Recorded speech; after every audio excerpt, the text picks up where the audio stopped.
રાજ્યમાં ચાલી રહેલા મ્યુલ હન્ટ 2.0 અભિયાન હેઠળ સાયબર ક્રાઇમની ટીમને મોટી સફળતા મળી છે। સાયબર ક્રાઇમ સેલ દ્વારા વિવિધ જિલ્લાઓમાં સંયુક્ત ઓપરેશન હાથ ધરી 631 કરોડ રૂપિયાથી વધુના સાયબર ફ્રોડ સાથે જોડાયેલા આરોપીઓને ઝડપી પાડવામાં આવ્યો છે।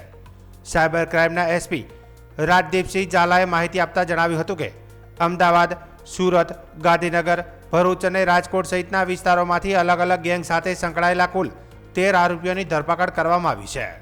રાજકોટથી ઝડપાયેલા વિમલ ઝાલાને મ્યુલ હન્ટનો મુખ્ય આરોપી માનવામાં આવી રહ્યો છે। તપાસ દરમિયાન સામે આવ્યું છે કે આરોપીઓ ઓનલાઈન સાયબર ફ્રોડ માટે વિવિધ બેંક ખાતાઓ, પાસબુક અને ટેકનોલોજીનો ઉપયોગ કરતા હતા।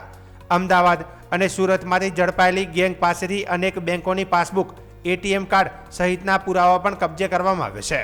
પોલીસના જણાવ્યા મુજબ આ ગેંગની ધરપકડ બાદ દેશભરના વિવિધ રાજ્યોમાં નોંધાયેલા અંદાજે 982 જેટલા સાયબર ફ્રોડના કેસ સોલ્વ થયા છે।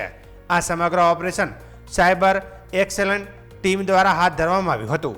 ચોંકાવનારી બાબત એ પણ સામે આવી છે કે ઝડપાયેલા મોટાભાગના હેકરો માત્ર 8 પાસ સુધી ભણેલા છે, છતાં ટેકનોલોજીનો દુરુપયોગ કરીને કરોડો રૂપિયાના સાયબર ગુનાઓને અંજામ આપી રહ્યા હતા।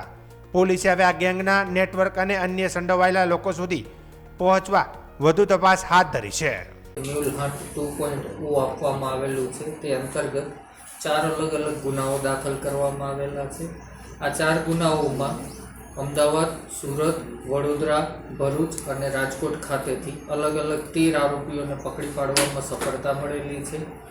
આ 13 આરોપીઓમાં 982 જેટલા સાયબર ક્રાઇમ 1930 પર રજીસ્ટર કરવામાં આવેલા છે, જે પૈકી 200થી વધુ ગુનાઓમાં ભારતના અલગ રાજ્યોમાં ફરિયાદો દાખલ કરી દેવામાં આવેલી છે અને આ આરોપીઓ દ્વારા આશરે 631 કરોડથી વધારેની રકમના સાયબર ફ્રોડ આચરવામાં આવ્યા હતા।